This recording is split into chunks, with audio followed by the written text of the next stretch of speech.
Even at age 76, Donald Trump's still got it.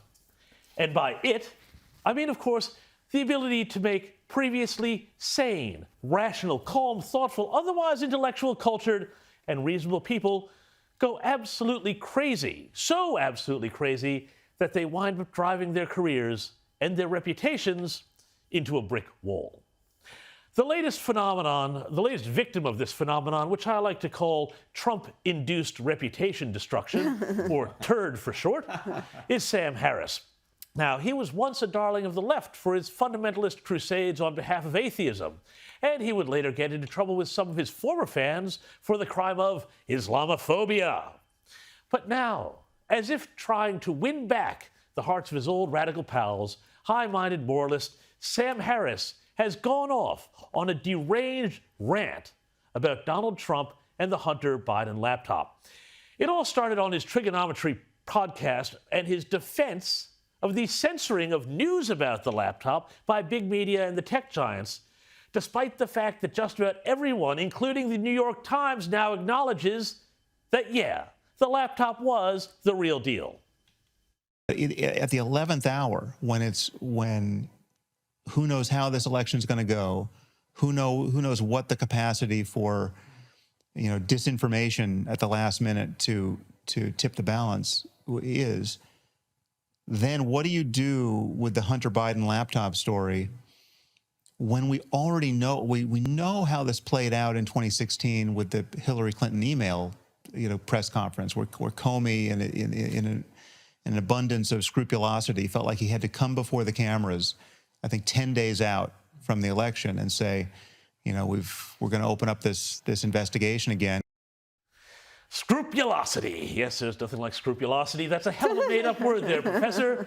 But then, not content with defending the idea that the laptop shouldn't have been reported, Harris got out his really big shovel and started digging his hole even deeper. Listen, I don't care what's in Hunter Biden's. Hunter Biden, at that point, Hunter Biden literally could have had the corpses of children in his basement. I would not have cared, right? It's like, there's nothing. First of all, it's Hunter Biden, right? It's not Joe Biden. But even if whatever scope of Joe Biden's corruption is, like if we could just go down that rabbit hole endlessly and understand that he's getting kickbacks from Hunter Biden's deals in Ukraine or wherever else, right? Or China, it is infinitesimal compared to the corruption we know Trump is involved in. Yes, that's right. He really said that he wouldn't care if Hunter Biden was keeping the corpses of children in his basement. That's how bad Trump was and needed to be stopped.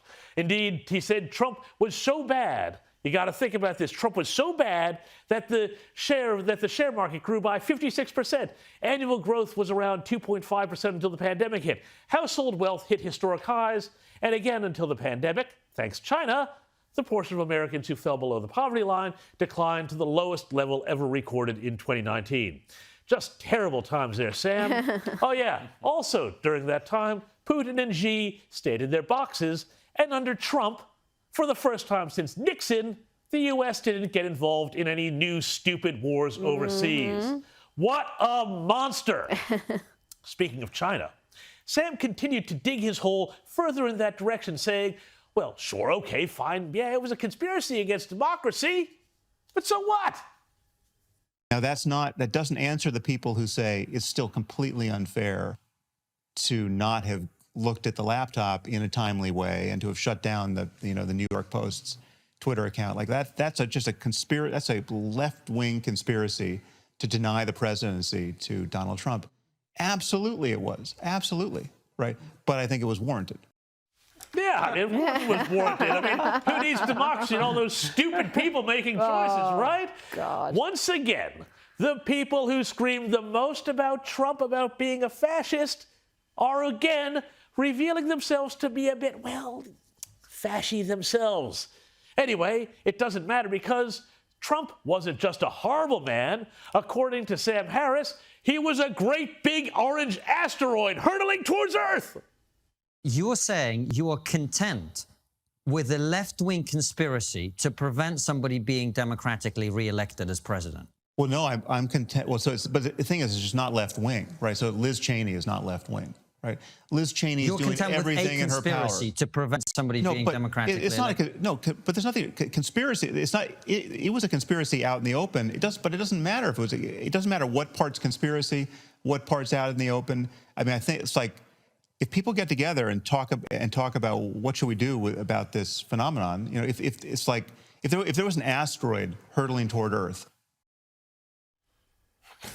If Harris dug himself any deeper, he'd probably strike oil, which is used to power all those nasty planet-killing internal combustion engines. Or maybe he would have even hit coal, which is a crucial fuel for keeping nice, clean electric cars on the road. But I digress. After being widely criticized and told, in the words of commentator Jack Posobiec, that he had just set his career on fire, Harris tried to backtrack with, of course, a Twitter thread.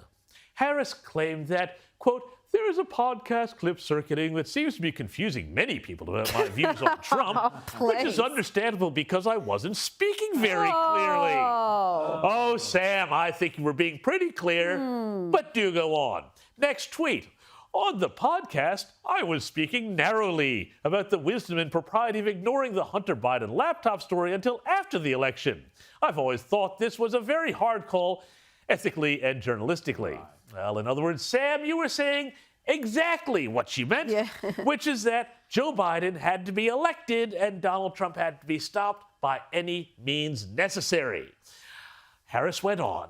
But given what happened with the Anthony Weiner laptop in the previous election, oh yeah, remember that, guys? I think it was probably the right call. Again, this is not helping your case, Sam, but he continued and said that nothing I said on this podcast was meant to suggest that the Democrats would have been right to commit election fraud or any other illegal measures to deny Trump the presidency, nor do I think they did that. Well, okay, but this is all fascinating because Harris, who has always tried to till the moral soil between those who say all ethics are subjective on the one hand and those who say there are fundamental rights and wrongs on the other, is so clearly here trying to have it both ways. You see, like so many people who think themselves perhaps more clever than they actually are, Harris has spent the last 6 or so years using opposition to Trump as a sort of moral lodestone. But for someone who has always claimed to want to challenge people to not be lazy in their thinking, this is the ethical equivalent of lying back in a deck chair by the pool while a white-coated attendant brings you pina coladas on the half hour.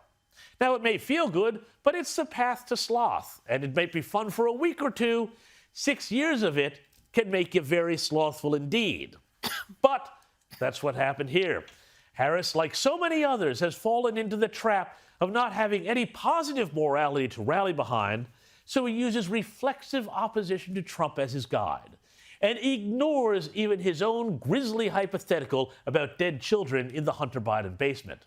But the fact that Trump was objectively so much better for America and the world than the disastrous Joe Biden must particularly gall him, given that in his book, The Moral Landscape, Harris contends that the only viable moral framework is one where morally good things pertain to increases in the well-being of conscious creatures. Anyway, it all got a bit too much, even for Sam's questioner, Konstantin Kisin. Have a look. We have a massive problem. We have an existential threat, right? Politically speaking, I consider Trump an existential threat to our democracy. Right now, he's not going to destroy the world. Very likely. He destroyed democracy in the process of protecting democracy. No, but that doesn't destroy it. No, what I'm not suggesting, at no point was I suggesting we should stuff ballots or actually break the machinery of democracy. But when you're trying to stop an asteroid, I guess we can all be a bit flexible about our high-minded moral ideals.